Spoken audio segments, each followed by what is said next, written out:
Hi,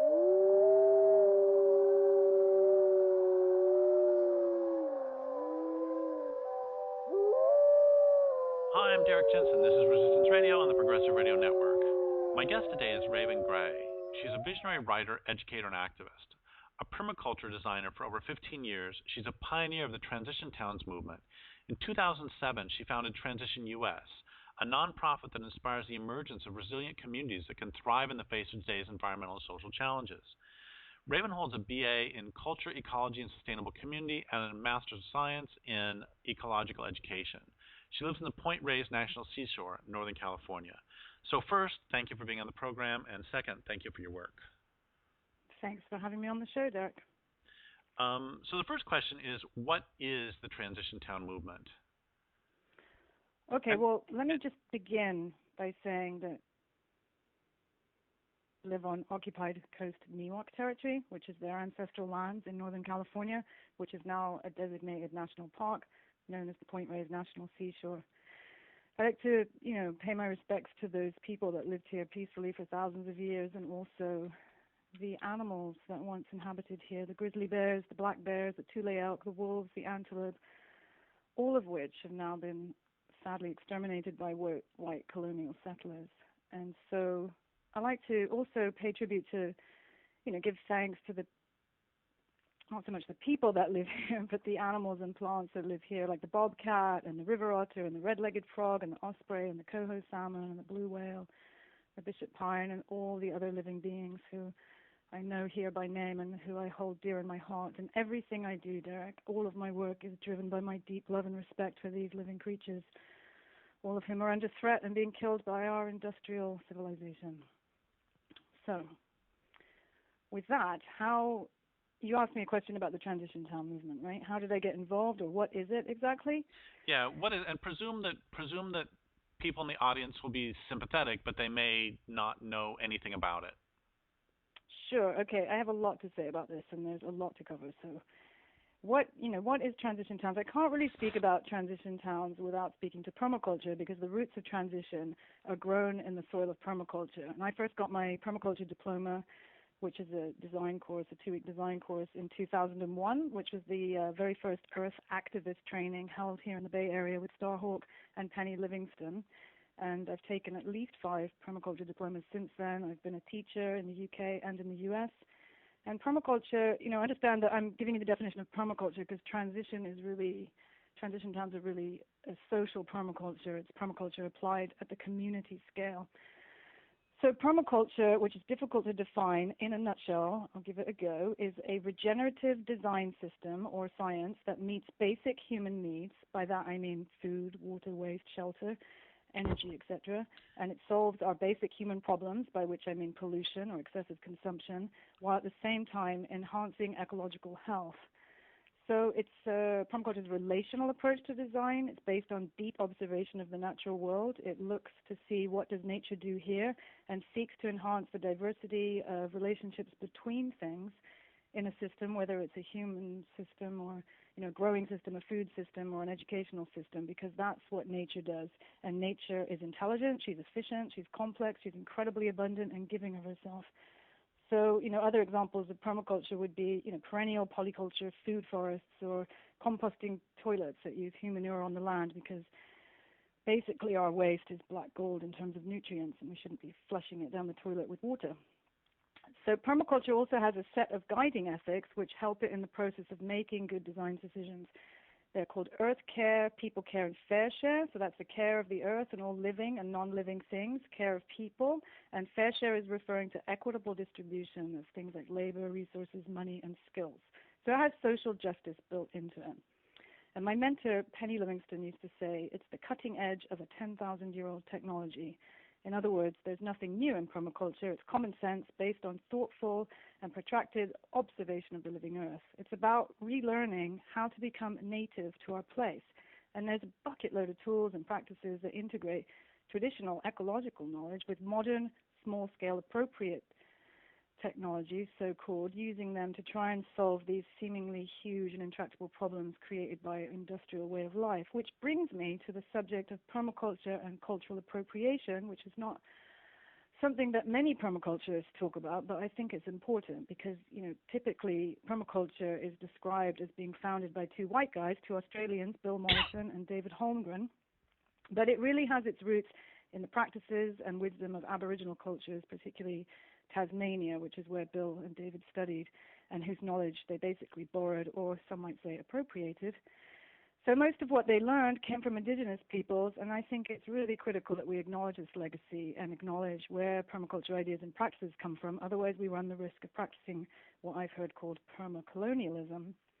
So indigenous people look to nature herself for their knowledge, and therefore the true founders of permaculture who deserve our respect are nature herself and the indigenous, First Nations, Aboriginal peoples around the world who learned how to live in a good way within the limits of their land base.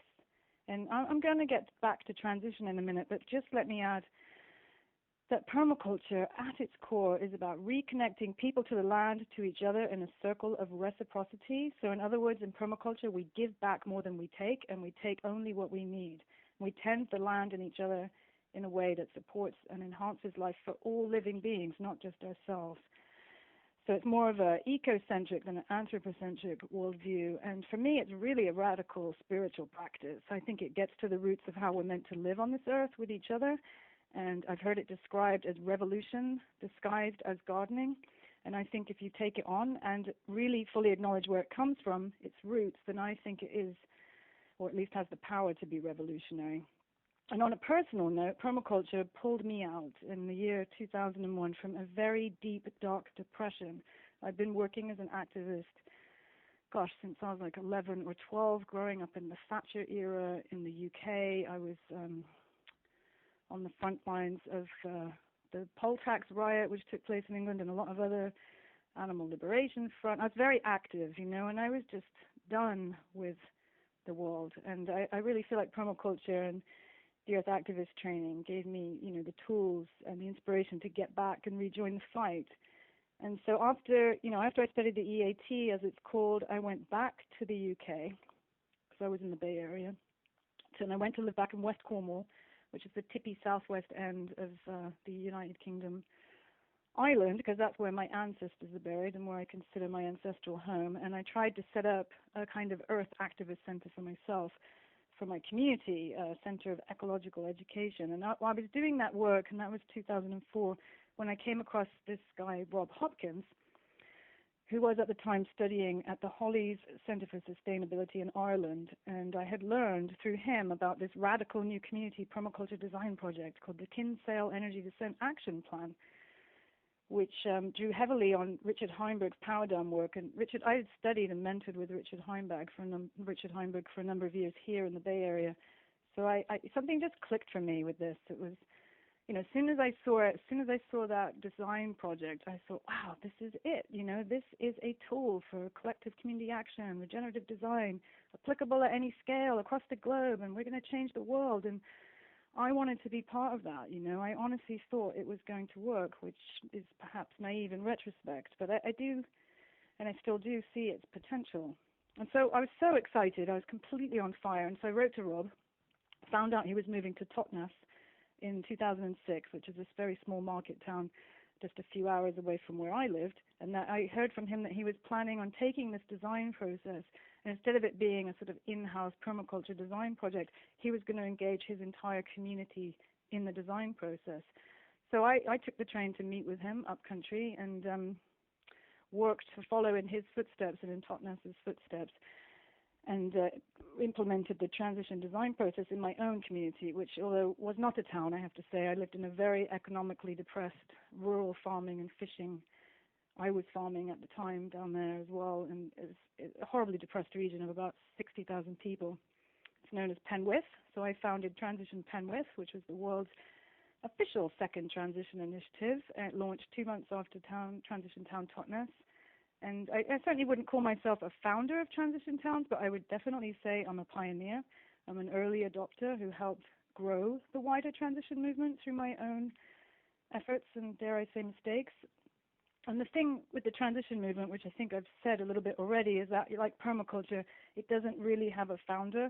Although Rob Hopkins is certainly a very charismatic leader in the movement, he deserves recognition for his vision and immense body of work, and he's also a very humble and very kind and good man, and he's the embodiment of engaged optimism, which means, he has a positive spin on everything, and I don't, but I love him for that.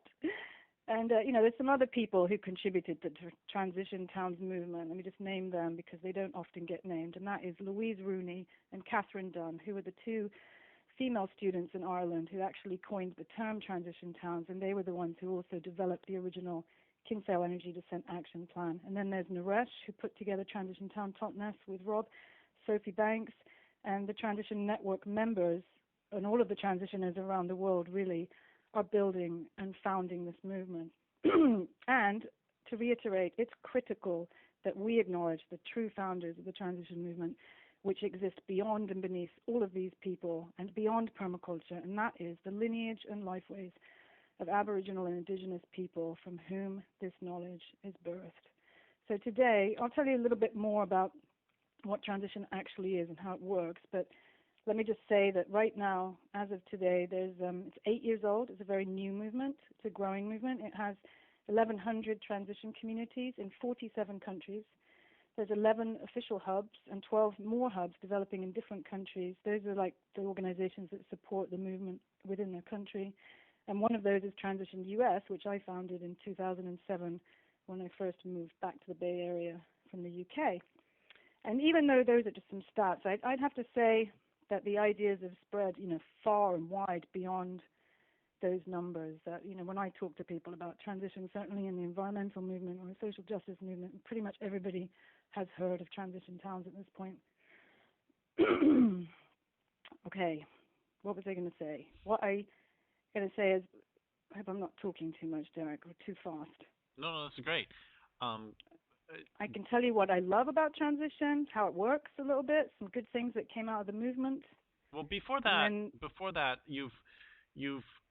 can you sum up what is the transition town movement? What you've done?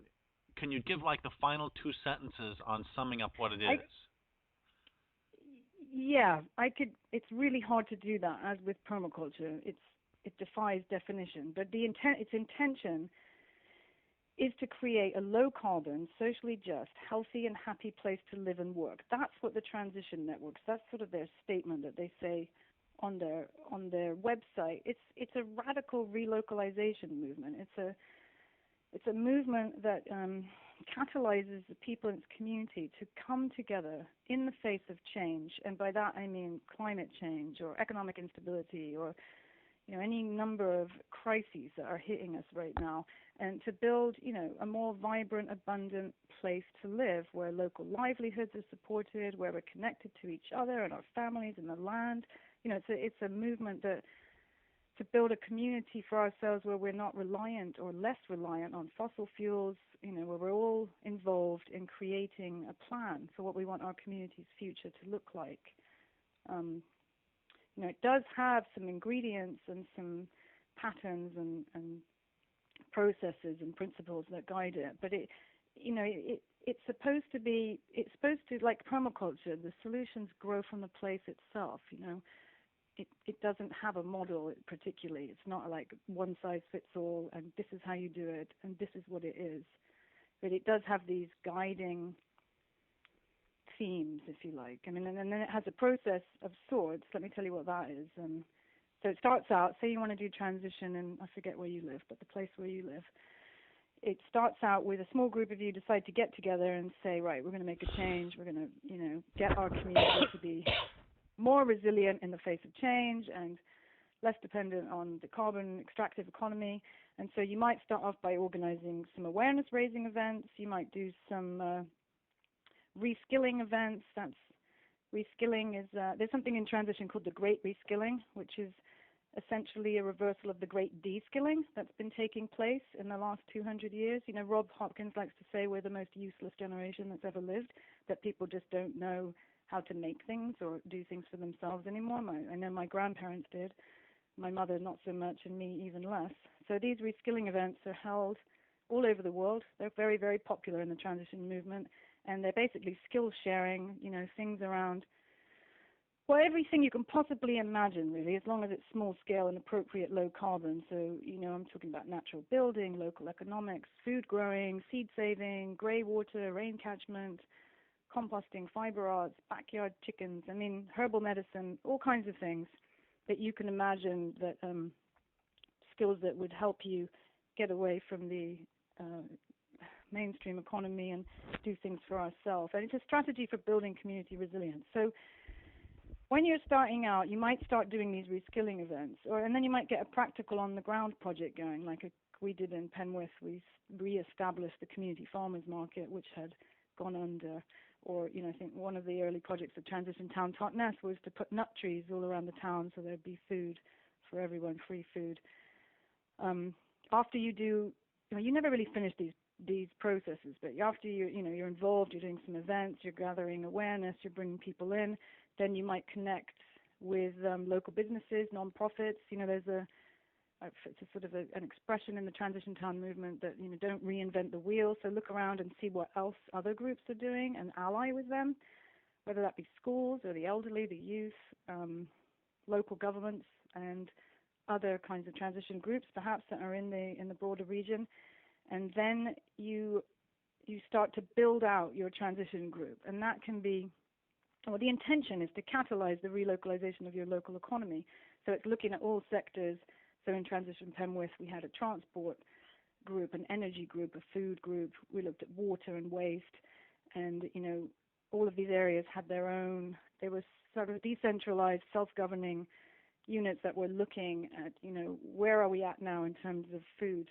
Can we grow what food we need to in Penwith, or do we have to rely on outside imports?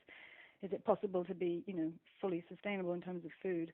And the intention of these groups is to be, much bigger change agents. It's not just community gardening groups. We're trying to change the paradigm that we live in. And, the work, one of the outputs of the work is creating an energy descent action plan, although I've heard them more recently called community resilience plans. And that's, usually a 20-year vision for your community, looking ahead of where you want to be, and then using imaginative visioning tools and practices to imagine what you would need to do to get there. It's called backcasting. So you look at where you want to get to, what's your ideal vision of the community, and then you do an assessment of where you are right now in your community in terms of, say, the food sector or the food group, and then you look at all the steps you need to get to that vision, working backwards.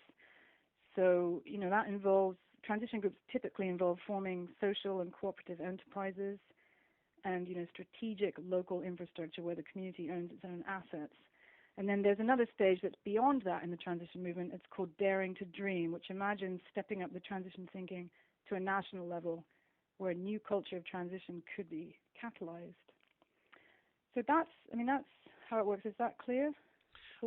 Yeah, no, it's very clear. Thank you. And I live in Crescent City, which is, 3-4 hours north of you? No, probably 5-6 hours north of you. And we actually have, even though it's a very small town and very conservative here, we actually have a transition town movement here. Right. Yeah, one of the person who's primarily sort of the motivating factor here, one of the things he's doing is he wants to do a lot with fruit trees to help, like you said, with the nuts, and then with nut trees. And then also he's really big on helping people and getting people to think about exiting the larger economic system. And he's also very big on attempting to help people to exit the wage economy and to enter local, as you said, skill sharing, local bartering. So yeah, this from my small experience of transition town people, he seems fairly typical of many of the ones that I've met who is working very hard on those particular directions. Great. I'm very glad to hear it. There's lots of things. At some point in this conversation, I'll get to a critique, if you like, of why I feel the movement lacks teeth. But there's lots of really wonderful things about transition, and I still, even thinking about it in preparation for this interview, I was like, I just there's so many beautiful things in it, and so many great people that are really committed and enthusiastic and, willing to put their oar in and try and make things happen in their communities. I mean, some of the things I really love about transition is that it brings people together. I mean, that it builds community because it brings people together in fairly different ways and connects people in ways that are friendly and fun. It likes to be celebratory and inclusive. There's this idea of the power of just doing stuff, which is also a book that Rob Hopkins wrote, I think, last year. And that people just, the premise is that people simply need to just get on with the work, however small, and that all of these changes will add up to make a big difference in the world. And that, that's a very empowering and enticing vision. Who doesn't want to get on board with that? It pulls people in. People like to feel like what they're doing is useful. They want to feel good about what they're doing. And, Richard Heinberg once said a few years back that the movement is more like a party than a protest. And, people like to party. They like to celebrate. I mean, if you make people feel bad about their life and doom and gloomers, and their lifestyle's terrible and they feel shame and blame, they may not want to get involved and get on with the work of being a change maker. So this, this above all, transition is really positive, optimistic, hopeful, joyful even. So all of the things that I'm not really, actually, that's not the core of who Raven is. So it's quite refreshing to me, That's, I'm glad you put it that way because the local fellow, he and I have talked a fair amount, and we've had, he's interviewed me a bunch of times. I've spoken to the group a couple times, and great. It's all great. And he is very positive, and he's a very, he's exactly what you're describing. And then one of the things that I will tease him about is that it feels, I'll say how much I love the sustainability movement, and then I'll say how much I hate the sustainability movement. Right. And and it's always very clear that this is like getting upset at your brother or something, that this, or getting upset at a family member, that this is not, I'm not attacking them at all, but instead it's the disagreement that one would have, it's like, I can say bad things about my brother, but if you do, then those are fighting words, sort of thing. That it feels to me sometimes like, because of the whole party not protest atmosphere, it can feel very not threatening to the dominant culture, which is, after all, killing the planet. Yeah, I'm definitely on that side. And so I guess that's a segue to, I mean, you've made very clear your profound and deep love and affection for this, both permaculture and the transition movement. And in that spirit, can we move now to some of your concerns and perhaps either disappointments or things you would like to see changed, or however you want to put it? Okay, yeah, sure, I can do that. I mean, can I just say a couple more positive things? Oh, absolutely, absolutely, please. I really want to just get that out of the way. Because like you, some of the things I say that are positive and that I love are also the things I hate. And so there's definitely a relationship there, because I don't remember where I was saying, but I was basically saying that, because transition is positive, right? It's optimistic. It says we're facing these big crises, and what a wonderful opportunity to make a change for the better, and instead of the usual green horror stories that we're all exposed to that make us feel so terrible that we don't want to do anything. But here's some other powerful things about transition. Is it's really about the power. I want to say one thing about that whole positivity thing. Yes, I understand it's the opportunity for change, but what it feels like to me, I mean, one of the first thing you said was how much you love the land there and the non-human inhabitants. And yes, I guess that if one had if one's family, if somebody burst in and was being an axe murderer, killing your family, I guess one could also say, wow, this is an opportunity for change. I mean, there is this profound, I mean, right now the world is being killed, and I don't I don't perceive that as this great opportunity for change. I perceive this as this terrible, terrible thing which must be stopped. And sure, there's an opportunity for change too. Anyway, sorry, go ahead. I mean, no, I'm in full agreement with you, which is why I love you so much, Derrick, and you're so influential in my own thinking and my own life. And I tried to bring some of these things into transition, but, and I still, despite what you're saying, I still feel like there's some pieces of transition. For example, the power, of storytelling that, I know that sounds so new agey, but really, that new stories, when we share our stories, when we share our stories of deep pain as well, it actually brings us closer together. And, I think that the storytelling piece that transition brings, it connects us to our grief, and that to me, that connects me more deeply to the courage and the strength to fight back. So I'm all about, I'm all for sharing stories and creating new stories and using the power of our imagination and visioning. However, let me finish this. Here's the piece that really gets me, actually, is that transition welcomes everyone. In theory, it says there's no them and us. We're all in this mess together. Let's just put our differences aside, find the common ground, and work together to find solutions to our shared problems. Don't we all want clean water, clean air, healthy food? It sounds very simple and doable when we frame it like that. And so, that's why it's, I don't know if you know, but it's typically, or it's traditionally, it's very much apolitical. It doesn't campaign against things, it only campaigns for things. And it doesn't allow for the divisiveness of politics. It looks beyond these things to our humanity, which unites us all. The rubbish truck is going by, can you hear it? It's terribly loud. I shall move out here.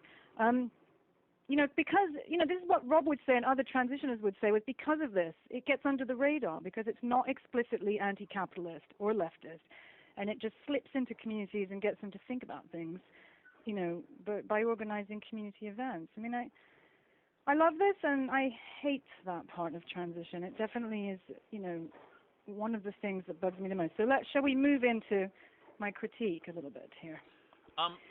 Sure, that sounds great. And I think once again, you've made very clear how much affection and respect you have for the movement. Good.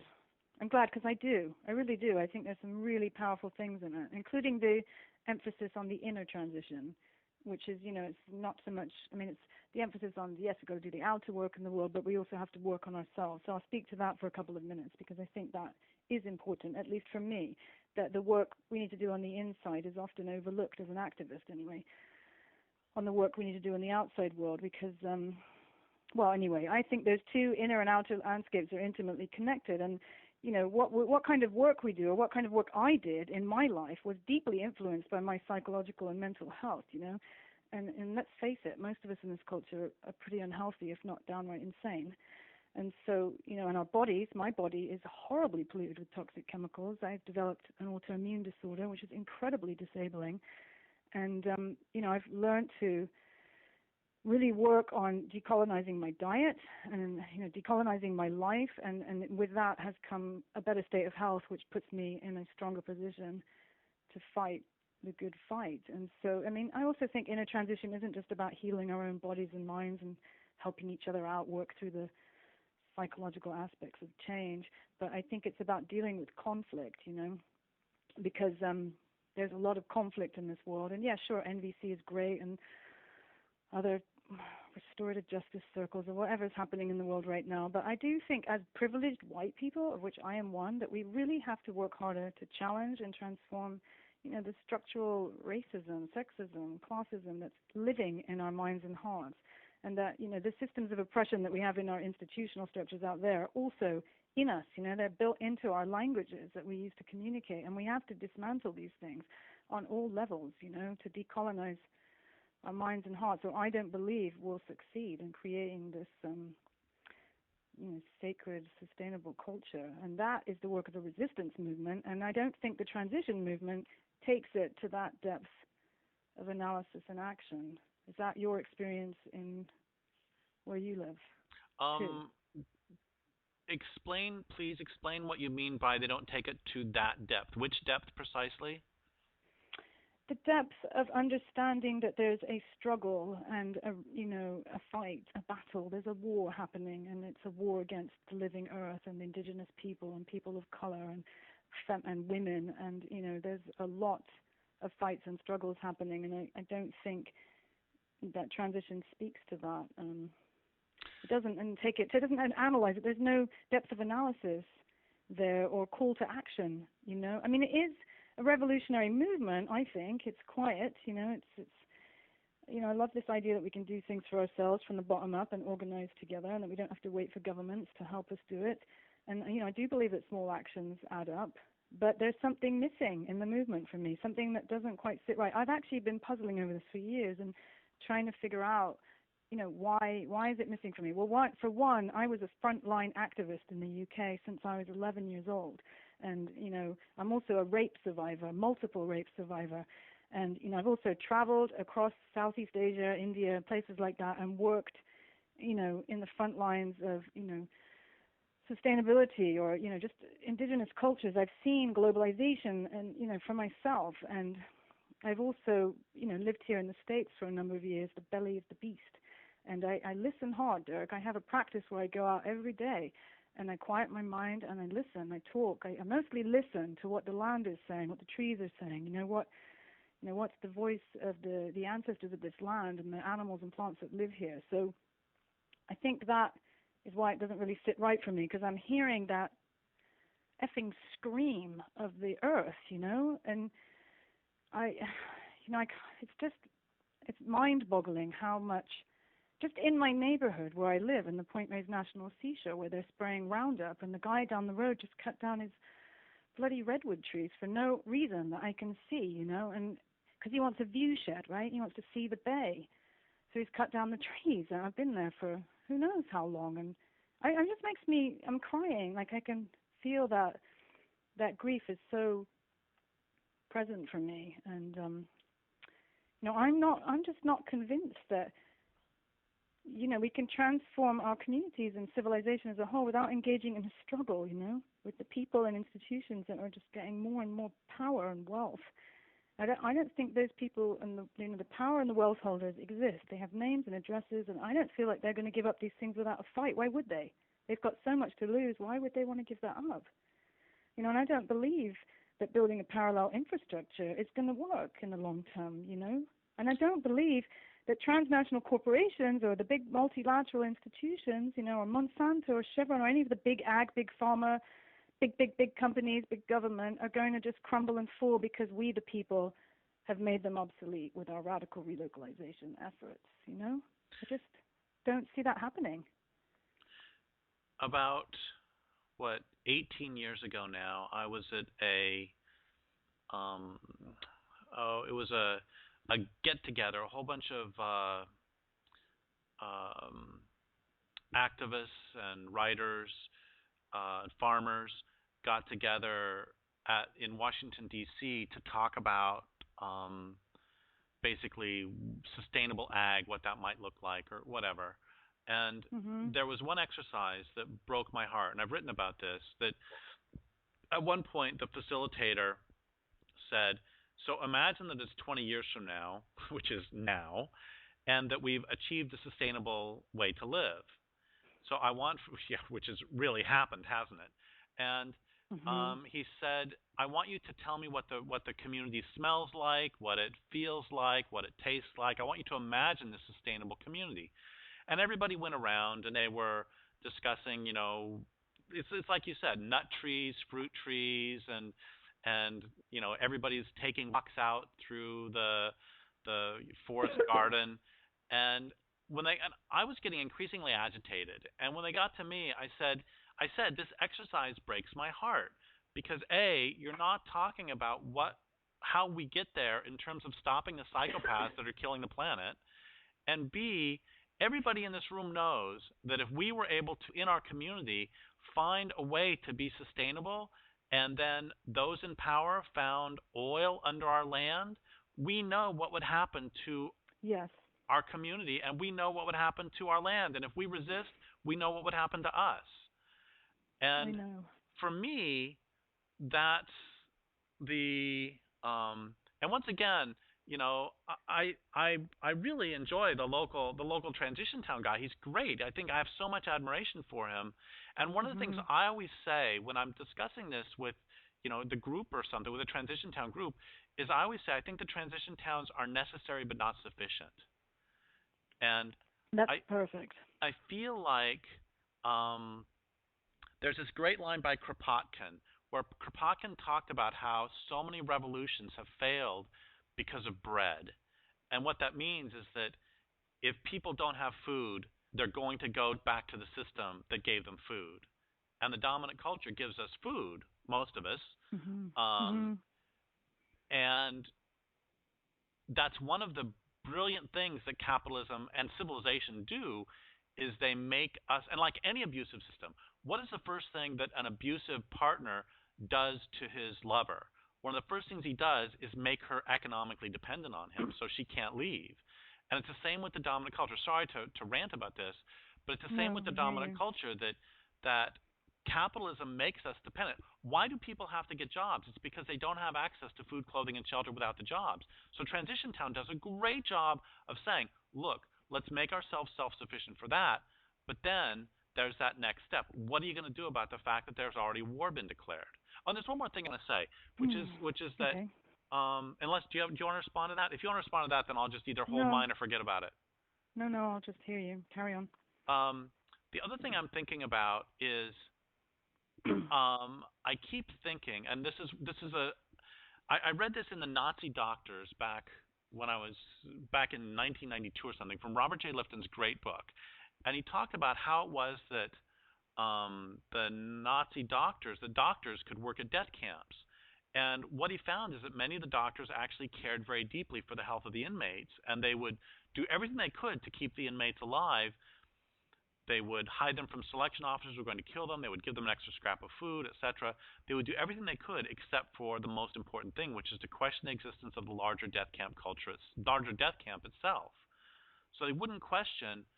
And I think about that in terms of all of us as environmentalists, that we do everything we can to protect this or that piece of ground. We do everything we can except for the larger thing, which is to question the existence of the death camp culture itself that's poisoning the world, that's gassing the world, that's starving the world. And so Transition Town, it feels okay. I want to say one more thing. Sorry, is I did a talk at Bioneers 12 or 13 years ago, and the thing that broke my heart is that, so far as I know, I was the only person there who talked about either power or psychopathology. And I don't know how you can talk about social change without talking about power. And I don't know how you can talk about the murder of the planet and stopping it without talking about psychopathology. And so all of this, I'm going to shut up now, like one more sentence, that all of that is tied really to my concerns with the Transition Town movement. I think that it's great. I think it's wonderful. And I don't know how you can talk about social change without talking about power structures and capitalism. And I don't know how Mm-hmm. you can talk about stopping the murder of the planet without talking about psychopathology. So now I'm done now. So you can talk forever now. Well, yes, quite. I agree. I mean, I'm not convinced. A core tenet in the transition movement is that there is no them and us, that there's just no enemy, just well-meaning, wounded people. And I definitely don't buy that. I mean, if I talk to an indigenous rights activist on the front lines of a pipeline protest whose land was destroyed for the Alberta tar sands, they don't say there is no them and us. And if you talk to the people of color who live in Richmond, just over the bridge here, whose homes and families are constantly contaminated by pollution from the Chevron oil refinery, I doubt whether they would say there's no them and us. I actually only heard that phrase, them and us, from well-meaning middle-class white folk, and I don't think it applies to most of the rest of the world. So for me, too, what's missing most in the transition movement is an analysis or a conversation about race, power, and privilege, and the understanding that a political resistance is necessary to make, this transition to a more equitable world, and that I think this, you said this, or Leah Keith, or somebody said that resistance is not only possible, but considering what's at stake, it's imperative. I definitely fall in that camp. I know there's a movement within transition to address social justice and to look at these issues of, race and power. And it's still very new. So, my hope is, I actually was reading today on Rob's blog that there's a movement for transition in Mexico, and it has some successful projects, which I was pleased to see. One of the things they've decided not to do with this transition in Mexico is not to work with government, because guess what? This would hinder their success because it doesn't really work to work with local government when the government's corrupt and unbelievably violent. So they're just doing transition projects. The other interesting thing about Transition Mexico and the work that's doing down there is that they don't really call it transition. Even the people that are doing the work don't really consider it to be transition work. They don't know what the transition movement is particularly. They call it zapatismo. So, that is I'm sure that all of the people involved calling it zapatismo are very politically aware and actively resisting the dominant culture of imperialism down there. So is that transition? Is that transition in Mexico, or is it something else? Because, that's political transition. Well, here's another thing I want to say is that another ingredient in the transition movement is to let it go where it wants to. Let it go where it wants to, just let it emerge from place. And this gives me some hope because I think that the transition movement is great at reweaving community and bringing people together. And my hope is that it will continue to evolve and grow and build community and solidarity across difference. And then at some point in that process, people will wake up and figure out for themselves that if we're going to make a lasting transition, we need creation and resistance. That, we not only need to create these local systems of food and housing that are equitable and just, but we actually need to confront and deconstruct and dismantle the industrial systems and the particular worldview that underpin them. So this idea that, transition is apolitical, how can we talk about creating just and sustainable housing or food systems without talking about power dynamics, which is basically what you just said. So, I know it transition movement deliberately avoids that language. It doesn't want to look at power and specifically capitalism because, it thinks that would be a big turnoff to many people. And I get it. I get why they're doing that, but it doesn't go deep enough for me. It's not radical enough. I believe we have to get to the root of our problems. We have to look at our historical roots, the roots of capitalism and colonialism and empire and patriarchy and all of those ugly words that would make everybody I know in the transition network shudder and they'd move the other way. And that's probably why I'm more peripheral to the movement at this point, even though my heart is still there in transition because I'm one of the people that inspired its emergence, I'm one of the people that helped birth this movement, and I just want it to go deeper and into darker and more difficult places and to spread into the realms of gender and class and, yes, politics. The words, I did a radio show last week and I was on activism and resistance and because I have a radio show here in West Marin, KWMR, and, I looked up this guy, Frederick Douglass, and it's an African-American abolitionist and a former slave, and he said, I've got a couple of quotes that I'd like to read. One is, "Power concedes nothing without a demand. It never did and it never will." And he also said, "It is not light that we need, but fire. It is not the gentle shower, but thunder. We need the storm, the whirlwind, and the earthquake." And that's who I am, Derrick. I am the fire. And that's who I want to ally with, too. I want to be allies with the storm, the tornado, the earthquake that radically changes everything that's happening on the planet at this time. So I would say, that the transition movement is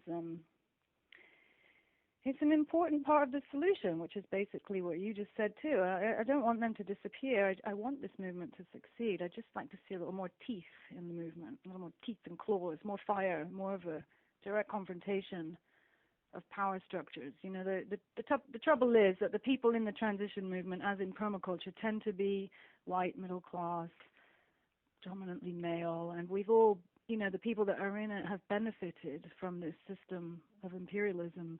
They haven't experienced the oppression from the other side, and so, we really need to get these people to wake up, and become fierce allies for the people who have been oppressed, the people that have suffered the most. I don't really know how to do that. I don't know, how do we bring the other voices in the room? How do we, start to get, not just the other voices in the room of the oppressed people, but how do we speak, Joanna Macy style for the salmon, the wolf, the oak tree?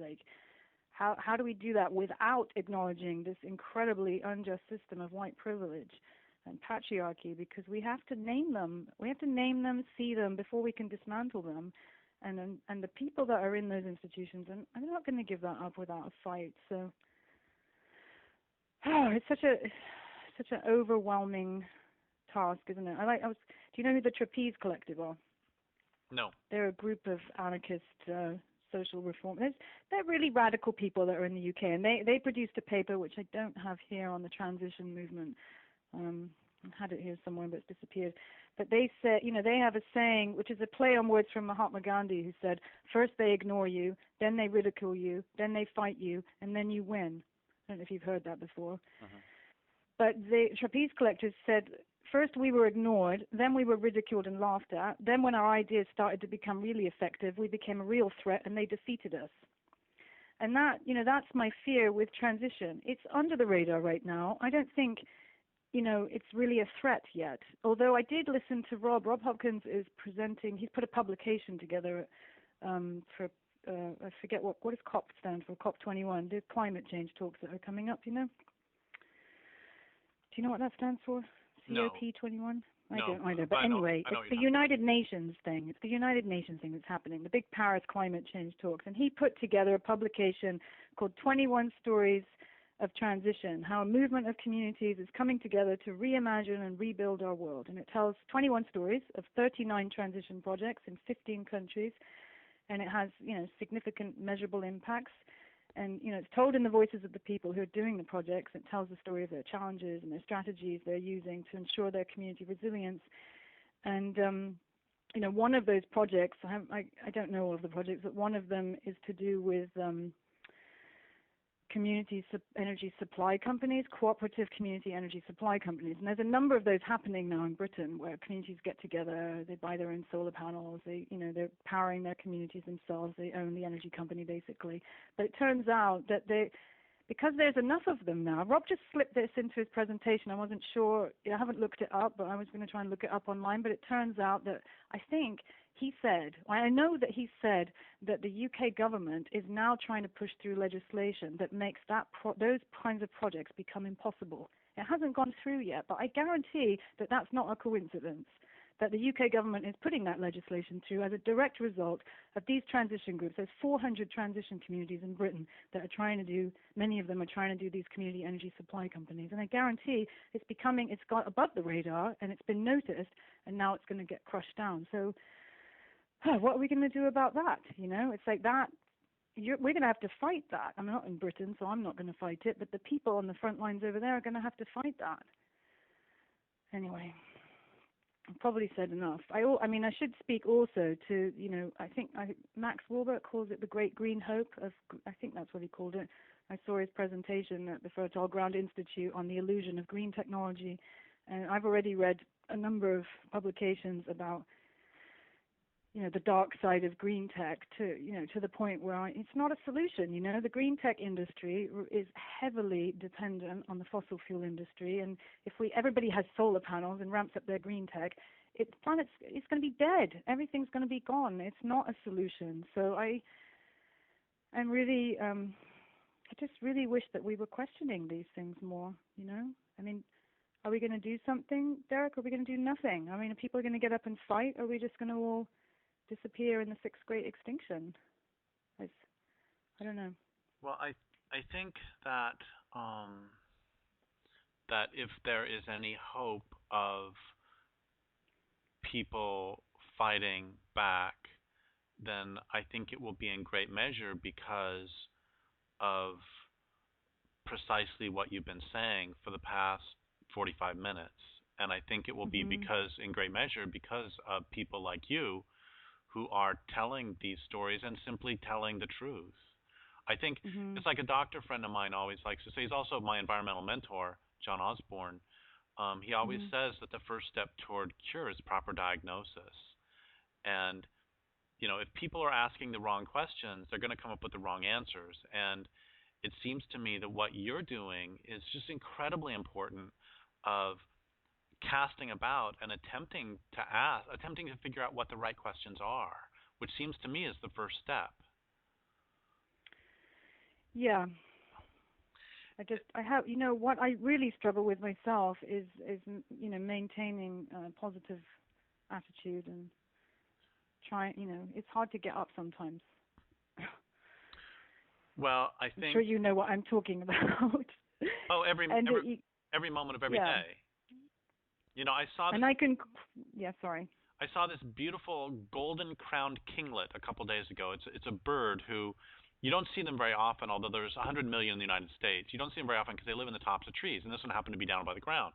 And so I looked it up, and there's still a lot of them, 100 million, but it also their population is going down by 2.5% per year.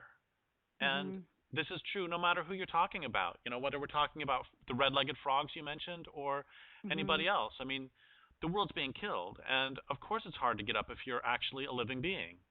And we have about a minute left. And what do you want to say in your last minute? We don't need to go away from the sorrow. We don't need to go into the sorrow. It's whatever you want to say to sort of sum up and what do you want people to take away? Well, you know, I really feel like the people in the transition movement that perhaps will listen to this interview I really feel like we need to ramp the movement up. We need to get the other people who are not represented in the room. I think we need to, you know, get the voice of the living creatures in the room. And I think that, you know, we need to acknowledge that we need to build a culture of resistance, that weaving together the people is a start towards a common cause, but that we actually need to get to the core of our issues and problems. And, you know, I mean, like I said just a minute ago, the question is, do we do something or do we do nothing? Do we fight or do we submit to power? You know, do we get to the roots of the problem or do we continue to just dapple at the surface? I do believe that transition is doing something. And, you know, and I think it's very important, and that some of its processes and projects do actually have the power to break through the denial and consent of our culture, which are the tools of oppression. And so, I want to leave with that message that, you know, transition is a very good thing. I just think it's time it moved on to the next level, deepened into transition 3.0, if you like. Well, thank you so much. And I would like to thank listeners for listening. My guest today has been Raven Gray. This is Derrick Jensen for Resistance Radio on the Progressive Radio Network.